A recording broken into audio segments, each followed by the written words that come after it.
Bom, aproveitar a oportunidade para falar um pouquinho de função exponencial e logarítmica.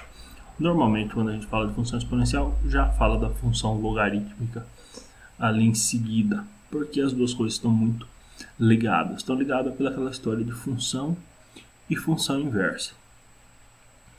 Ou seja, a função logarítmica é a função inversa da exponencial e, consequentemente, a função exponencial é a função inversa da logarítmica. O que já dá para vocês a informação que ambas as funções são bijetoras. Mas voltar apenas um pontinho para trás. Nós estamos fazendo uma série de vídeos sobre funções.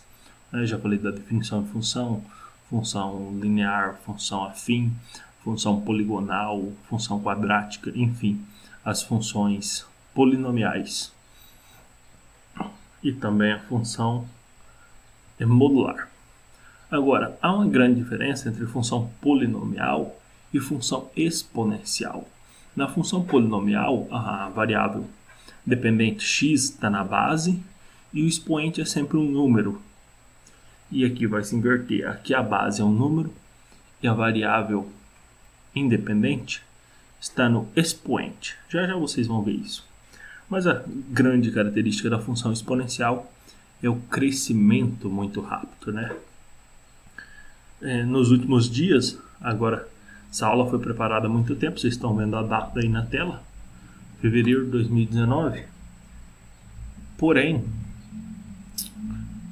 nos últimos dias tivemos a situação do Covid-19, né? E o contágio, a contaminação, ela pode ser modelada por uma função exponencial. Vocês viram na televisão, num dia tem uma pessoa contaminada, aquela pessoa contamina 3.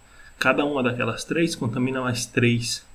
Cada um dos novos contaminados contamina 3, ou seja, é 3 elevado a x. No primeiro dia é 3 elevado a 0, no dia 0. No segundo dia é 3 elevado a 1, depois 3 elevado a 2. Né? Quem está variando é o expoente. E a função logarítmica faz o papel inverso, já vamos ver. Então, seguindo a nossa série de funções, vamos falar sobre essas funções, tá? Essas funções são muito especiais, muito utilizadas. A função exponencial aparece aí na área de computação, né?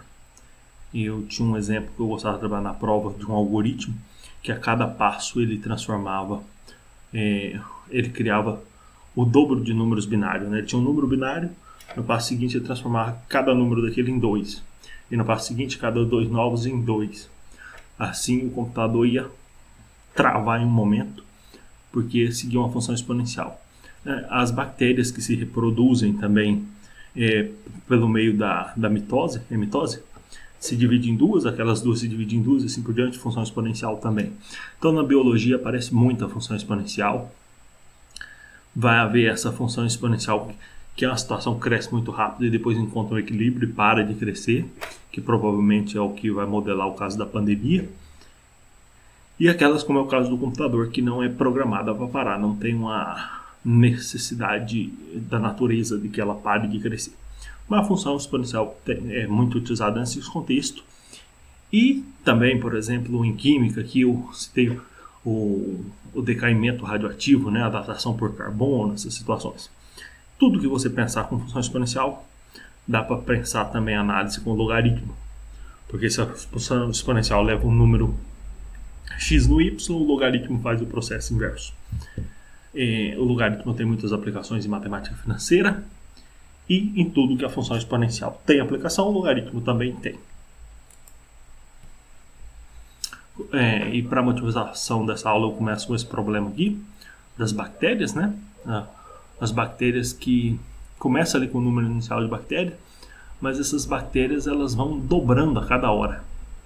Se na hora 0 tem 1000 bactérias, na hora 1 vai ter 2000. Já na hora 2 não vai ter 3000, não, vai ter 4000, né? E assim vai passando e ele pergunta após quantas horas haverão 32.000. Tem que pensar 1000, 2000, depois 4000, depois 8000, depois 16.000 e depois 32.000 já, né? Ou seja, você tem uma função. Fiz aqui uma tabelinha. Na hora 0 tem 1000, vira 2000, 4000, 8000, 16.000. Na hora 4, na hora 5, né, você já vai ter aí 32.000, né? Na verdade, a sua função aqui em função de t, né, t sendo da hora, é 1000 que multiplica 2 elevado a p, onde t é a variável independente. Né? Então, vê que a variável independente, como eu disse para vocês, aparece aqui no expoente. Né? Lembra as funções polinomiais? A variável estava no numerador e no expoente estava um número fixo. Aqui na função exponencial, a variável é que está lá no expoente, então ela cresce muito mais rápido. A definição de função exponencial é essa daqui. A regra vai ser f de x igual o número a elevado a x.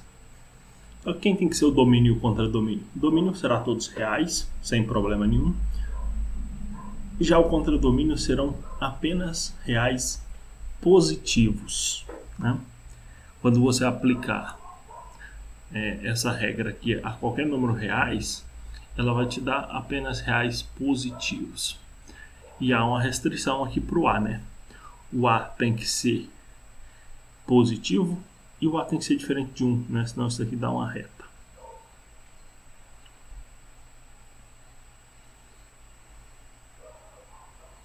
Aqui alguns exemplos de funções exponenciais. Menos 2 elevado a x, 0 elevado a x e 1 elevado a x, por exemplo, não são funções exponenciais, né? Porque o a tem que ser maior que 0 e diferente de 1. Já 2 elevado a x é uma função exponencial. Meio elevado a x também é uma função exponencial, né? O a se encaixa aqui. Agora, serão duas funções muito diferentes, essa daqui e essa daqui. Tá? E aqui eu coloquei essa função 2 elevado a x para a gente estudar, né? Aí coloquei alguns valores do domínio aqui, de menos 3 até 3, e calculei quanto é que dá a função para esses valores. 2 elevado a menos 3 dá 1/8, 2 elevado a menos 2 dá 1/4, 2 elevado a 3 dá 8. Né? Coloquei esses pontos aqui, como vocês podem ver, e aí desenhei o gráfico da função. Vocês estão vendo que o gráfico aqui ele pega apenas valores de y positivos, né? Valores negativos não estarão na imagem, e na verdade, pela definição, não estão nem no contradomínio, né? O contradomínio já é definido apenas os reais positivos. Você vê também que o zero não estará na imagem dessa função. Já o domínio são todos reais. Voltar aqui no slide anterior, essa função aqui é crescente, né? 2 elevado a x. Aí aqui eu coloquei gráfico de uma função exponencial com a maior que 1, né? Aliás, aqui tem um monte de função exponencial, né? Essa azul aqui é aquela 2 elevado a x. Essa azul, tá? Você pode ver que 2 elevado a 2 deu 4 aqui, ó. Agora, se for um número muito grande elevado a x, vai crescer muito rápido, né? Quer dizer, 2 elevado a x já cresce muito rápido. 3 elevado a x, mais rápido ainda. 4 elevado a x. Então, quanto maior o a, mais rápido ela cresce, vindo para cá. E se o a for menor, né? Por exemplo, aqui é 2, né? Aqui deve ser 1 e alguma coisa, né? Todos maiores que 1. Aqui deve ser bem próximo de 1, essa aqui. Ela está crescendo aqui, parece devagarinho. Mas se eu desse um zoom aqui, ia ter uma hora que ela também ia escapar. Né? Daqui até aqui são entre 1 e 2, né? Cada vez. Né? Ou seja, quanto maior o valor do A, mais rápido ela pega embalo e cresce. Mesmo essas aqui que parece que vai demorar a crescer, se desse um zoom, ia ter um momento que ela também ia desaparecer crescendo. Né? Ó. Essa daqui, ó. O A é 1 milhão. Né? 1 milhão elevado a x, você tá vendo? Cresce muito rápido. 100 elevado a x também cresce muito rápido. 10 elevado a x, 3 elevado a x, 2 elevado a x, aqui 1.4 elevado a x, 1.2 elevado a x, 1.09 elevado a x, 1.05, ou seja, se o a é maior que 1, elas são crescentes. E quanto maior o a, cresce mais rápido. Tá? Agora aqui eu coloquei meio elevado a x. Né? Peguei os valores de menos 3 a 3 para x e calculei os valores de y, coloquei aqui no gráfico, está ali o gráfico. Não é mais crescente, agora ela é decrescente. E aqui eu coloquei várias funções exponenciais com os valores de a entre 0 e 1. Você vê que todas têm o gráfico decrescente. Né? Agora, alguns decrescem mais rápido. Tá? Ó, esse aqui, ó, tá próximo da reta. Esse aqui deve estar próximo de 1. E esse aqui deve estar bem próximo de 0. Vamos ver, ó. Esse aqui é 0.01 elevado a x, bem próximo de 0. Aí eu vou aumentando o valor de A. Vou aumentando. Aqui, ó. Bem próximo de 1. Quando é 1 sendo uma reta, e vou ficar maior que 1. Aí ela começaria a crescer. Então, eu já dei essa definição, né? Que ela tem essa cara A elevado a x. E o domínio e contradomínio já são dados para que ela seja bijetora, para que seja possível definir a função inversa, que será a logarítmica, tá? Algumas coisas sobre a função exponencial. O gráfico não toca o eixo x e não passa pelo terceiro e quarto quadrante, ou seja, o gráfico nunca é negativo. O gráfico é crescente se A maior que 1 e decrescente se A menor que 1, já acabamos de falar. A função é bijetora, porque o domínio e contradomínio está definido aqui, né? Para que ela seja bijetora. Você fica à vontade para verificar isso. Aí aqui eu coloquei um exemplo, não vou resolver agora, mas eu vou deixar aqui, né? Você pausa o vídeo aí e pode brincar de resolver esse exemplo. É uma função exponencial com aplicação ali sobre a datação por carbono de um fósforo, tá? Vou deixar para você resolver isso aqui. Né? Tem até um gráfico aqui para você brincar, tá? Mas vamos passar para a função logarítmica. Já falei que a função exponencial é bijetora, tá lá, tralalá. Vou lembrar para vocês como é que a gente define o logaritmo, né? Porque o exponencial, se eu pegar esse A elevado a x da função exponencial igual a um número B, né? Por exemplo, 2 elevado a 4 dá quanto? 2 elevado a 4 dá 16, né? Agora, suponha que eu tenho o problema inverso disso aqui. Que eu tenho essa pergunta aqui, A elevado a C igual a B. E eu não conheço o C. A pergunta é, A elevado a quanto da B? Isso é escrito como log de B na base A. A elevado a quanto da B? Log de B na base A. Essa é a pergunta, tá? Se você quiser memorizar o significado dessa. É o processo inverso, né? Do processo exponencial, né? Aqui, 2 elevado a 3 dá quanto? Aqui é 2 elevado a quanto dá 3, né? Processo inverso. Aqui um exemplozinho, por exemplo, log de 8 na base 2, a pergunta é 2 elevado a quanto dá 8? 2 elevado a 3, né? Tá vendo? E aí vem a definição da função logarítmica. Se o domínio da função exponencial era R, então será o contradomínio da logarítmica. E se o contradomínio da função exponencial era R positivo, então aqui será o domínio da logarítmica. E a regra é essa daqui, f de x igual a log de x na base A. O x vai variar. Na exponencial também era o x que variava, né? E o A era fixo. O A daqui tem as mesmas restrições do A de lá, tem que ser maior que 0, tem que ser diferente de 1. Aqui também vai acontecer aquela mesma situação, o A entre 0 e 1 e o A maior que 1. Porém, apenas um aviso aí. Existem dois casos especiais para anotação, o A igual a 10 e o A igual a E, né? Você pode ter o log de x na base 10, vai ser apenas escrito log de x. Se tiver escrito apenas log de x, significa log de x na base 10. Se tiver escrito ln de x, então é log de x na base E, base natural, tá? Por que eu estou usando isso? Porque provavelmente na sua calculadora só tem o logaritmo na base 10 e na base I, não tem logaritmo em outras bases. Como não tem logaritmo em outras bases, você pode usar essa regrinha aqui de mudança de base para poder usar a calculadora, né? Se tu tem um problema que usa base A diferente de 2 ou 10, de 10 ou E, né? Base 3, base 2, qualquer base que não tem na sua calculadora, tu pode transformar na base 10, né, usando essa fórmula. Por exemplo, suponha que você tem o log de 8 na base 2. Como você faria? Né? Log de 8 na base 2, você vai fazer log de 8 dividido por log de 2. Vai dar log de 8 na base 10. E isso tu tem na calculadora. Quer dizer, log de 8 na base 2 é igual a log de 8 na base 10 dividido por log de 2 na base 10. Isso você tem na sua calculadora. Ou ainda, você tem na sua calculadora ln de 8 dividido para ln de 2. Em ambos casos dá 3, tá? E aí vamos construir o gráfico da função. Aqui coloquei uma função exponencial, tá?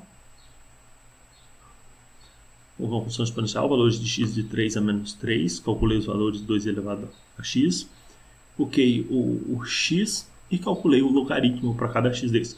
Posso usar a calculadora, igual eu acabei de falar, ou basta olhar aqui que é o inverso dessa função, né? Se essa levou menos 3 no oitavo, essa levou o oitavo no menos 3, né? Vamos ver os gráficos. Coloca os pontos lá. Plota os gráficos. Em verde da exponencial, em vermelho da logarítmica. A exponencial, vocês se lembram? Domínio era todos reais e contra domínio só os positivos. Aqui, ó, domínio só os positivos e contra domínio todos reais. Porque são funções inversas, né? E são funções inversas com gráficos espelhados aqui pelo gráfico da função identidade. Aqui mais uma informação. Aqui eu tenho mais duas funções exponenciais. Aqui atrás eram uma função exponencial e uma logarítmica, né? A exponencial crescente é logarítmica também, porque a base era 2, que é maior do que 1 em ambos casos. Aqui eu coloquei tanto para exponencial quanto para logarítmica a base meio, que é menor que 1. Né? Então você tem a função exponencial decrescente e a logarítmica também decrescente. Aqui coloquei também um probleminha para vocês trabalhar com log, uma coisa bastante interessante sobre a escala Richter, para vocês verem a aplicação do logaritmo. Essa aplicação mostra como você conseguir colocar em quantidade pequenas coisas que acabam sendo muito grandes, né? Coisa que às vezes não caberia num gráfico, você dá um jeito de espremer usando a função logarítmica, né? Mostra aqui no gráfico. Por exemplo, aqui um pouquinho para cima do 6, né? Vou botar aqui, né? O i varia de 0 até 8,9, né?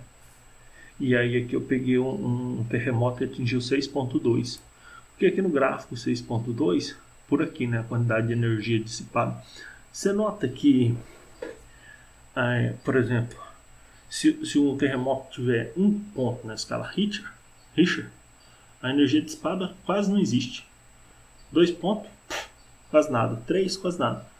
4, quase nada. 5, opa, aumenta demais. Para 6, aumenta demais. A verdade é que entre 1 grau por 2 não dobra a energia. Ela aumenta exponencialmente. Do 2 para 3, ela não dobra, não triplica, não multiplica, ela aumenta exponencialmente. Então, aqui quer dizer o quê?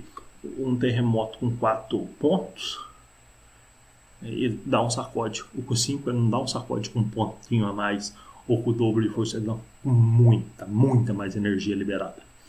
O gráfico tem a função mostrar isso, que é a função logarítmica, que ajuda a colocar numa escala com poucos graus, uma coisa que aumenta exponencialmente. Tá? Essa figura aqui mostra, eu diminui um pouco para mostrar para vocês entre o 1 e o 2, porque parecia na figura anterior que do 1 ao 4 nada mudava. Muda muito, mas é que para mim poder ver o que aconteceu entre o 5 e o 6, eu tive que dar um zoom que parecia que não mudava nada entre o 1 e o 4, mas muda sim aqui. Então é isso aí, função exponencial e logarítmica. Elas são usadas para modelar esses tipos de fenômenos que eu acabei de falar, são muito importantes. É importante olhar para os limites dessa função quando elas caminham para infinito, para menos infinito, ou no caso logaritmo quando ela caminha para zero, né, pela direita. E é só isso sobre logaritmo, tá? A partir disso eu vou falar um pouco sobre trigonometria, mas logaritmos é muito importante. Dê uma revisada nessa aula, faça os 2 exercícios dessa aula e também procure os livros para fazer exercício.